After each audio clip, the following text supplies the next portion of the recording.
Bueno, y estamos con el exministro de Salud, Hernando Ceballos. Doctor Ceballos, ¿cómo está? Muy buenas noches. Un gusto, muy buenas noches. ¿Qué tal, Omar? Doctor, usted, entiendo ya hace un tiempo está radicando en Piura, fuera de Lima al menos. Sí, trabajo como médico en Piura, sí. Y ha podido, ha vuelto a Lima después de algún tiempo y entiendo que lo primero que hizo fue visitar al expresidente Castillo. Sí, o tratar de visitarlo.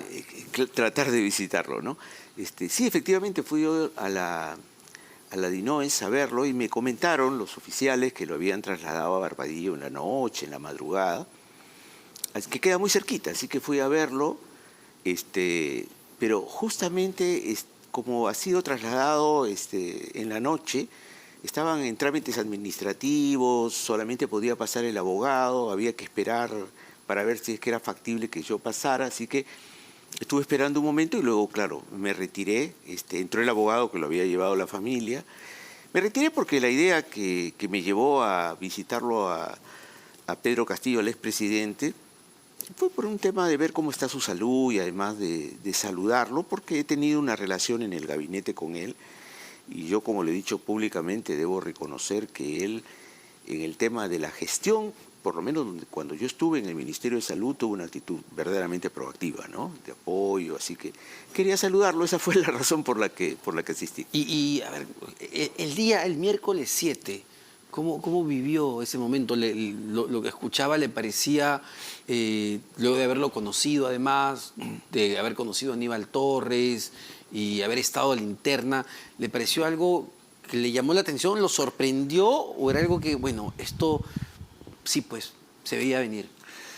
No, me sorprendió la forma en la cual él se conduce en esta coyuntura, pero el tema de la posibilidad de la disolución del Congreso siempre estuvo presente, ¿no? Es más, yo comparto la opinión creo, de la mayoría del país que este Congreso ha sido francamente nefasto, ¿no?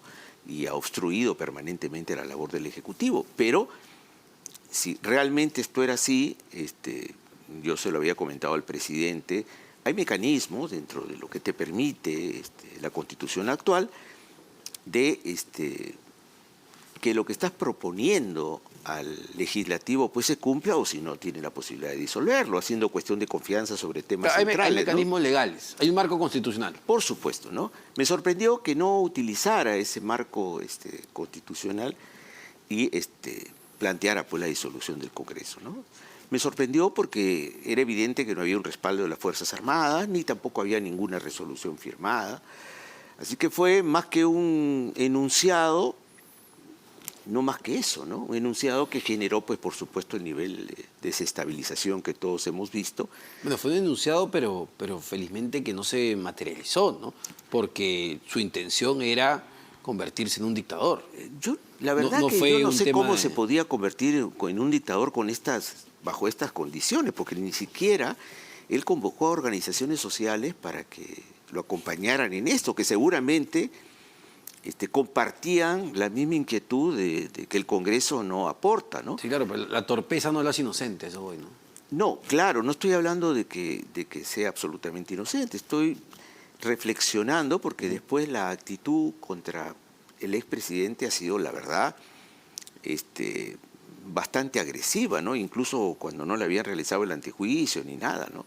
Lo cual de alguna manera eso tampoco me sorprendió, porque está claro que hay un ánimo de revanchismo hacia Pedro Castillo, no solamente del legislativo, sino también del Ministerio Público, ¿no? A mí me parece que ha habido un exceso en el manejo de las cosas, más allá que el tema procedimental, yo no soy un experto en esos asuntos, ¿no? Pero me parece que sin antejuicio, enmarrocar y sacarlo públicamente por todos los medios, me parece que fue tan agresivo como ver el festejo en el Congreso luego de su vacancia, ¿no? Que me ha parecido totalmente desatinado, ¿no? Sí, claro, y la prueba de eso es lo que vemos hoy en la calle, ¿no? Un Congreso de la República totalmente desacreditado y la gente pidiendo que se vayan todos. Claro, por supuesto, ¿no? Un pedido legítimo, ¿no? Pero tampoco podemos ver en el otro caso, o sea, usted entiende la dimensión, ¿no? Un expresidente que intentó pues convertirse en un autócrata al punto, y esa es información del propio comandante general de la policía, Raúl Alfaro,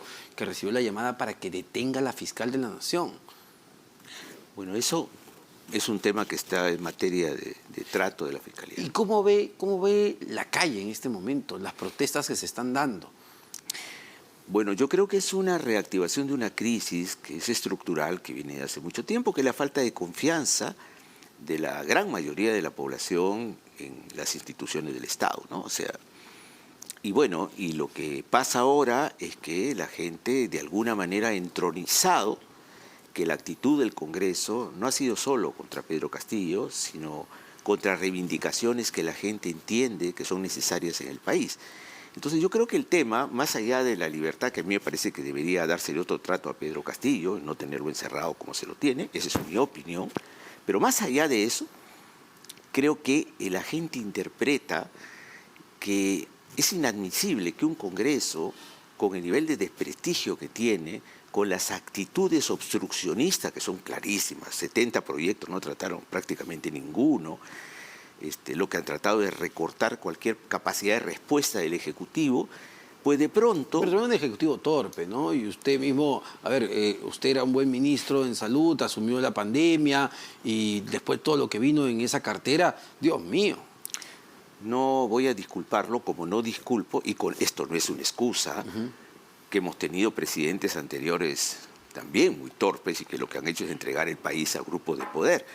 Pero eso no modifica el concepto ciudadano de que este Congreso se dedicó desde que el arranque a obstruir cualquier posibilidad de desarrollo de gestión de Pedro Castillo.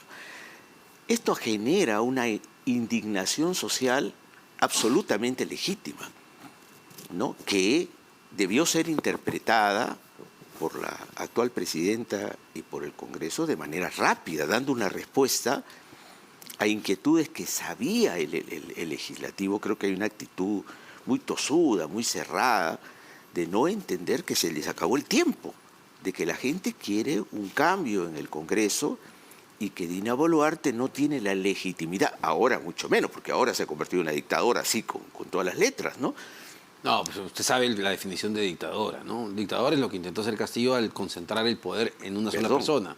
Aquí Pedro hay Castillo, un sistema judicial que funciona, un Congreso, una sí, presidenta. Pero mire usted, tenemos Omar, tenemos un Poder Judicial, un Ministerio Público que teóricamente funciona, un Pedro Castillo que disuelve el Congreso sin levantarse en armas, y tenemos 21 muertos y cientos de heridos por un pedido legítimo.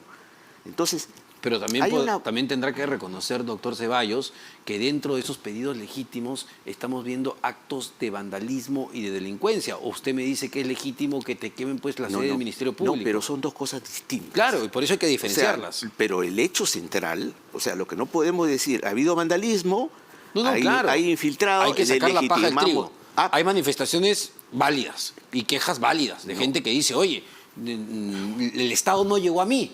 Claro, pero el tema es que el centro del problema no es el vandalismo que pueden hacer un grupo de gente o infiltrados de cualquier signo, sino fundamentalmente un reclamo social legítimo.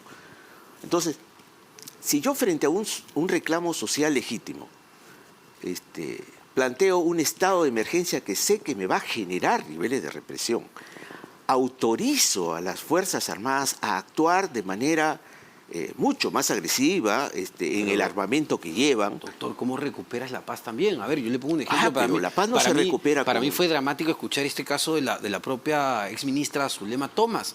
Un recién nacido de 2 meses de edad falleció en el camino de Huancavelica a Lima porque no pudo pasar debido a que habían tomado la Panamericana Sur. Bueno, hay un informe que lo tengo acá, Omar, perdóname, yo sé que esa información ha llegado a algunos medios, de que no ha sido así. ¿Así? De que no ha habido ningún tipo de obstrucción a la ambulancia. Eso lo dijo la propia exministra Zulema Thomas, que es la directora del Hospital del Niño. Tengo el informe del hospital, de donde salió la ambulancia, que no ha habido ninguna obstrucción al paso de la ambulancia. Pero además, ese es un tema pues que no tiene que ver con... Pero está de acuerdo con que tomar carreteras no es la mejor manera de protestar, Estoy de acuerdo con que no hay que ir a la violencia, a la destrucción de los bienes públicos. En eso estamos totalmente de acuerdo.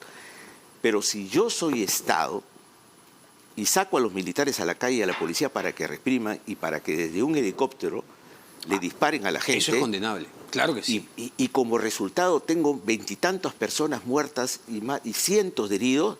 Entonces yo no puedo decir, pues sacar al ministro de Defensa y decir, no, han habido vándalos, eso no tiene, son dos cosas distintas, ¿no? Entonces acá hay una responsabilidad en la presidenta de la República que va a tener que responder en algún momento, porque esto no se va a quedar así. Muchísimas gracias. Muchísimas gracias. Como siempre, doctor Ceballos, nos hemos pasado un poco. Hernando Ceballos, exministro de Salud.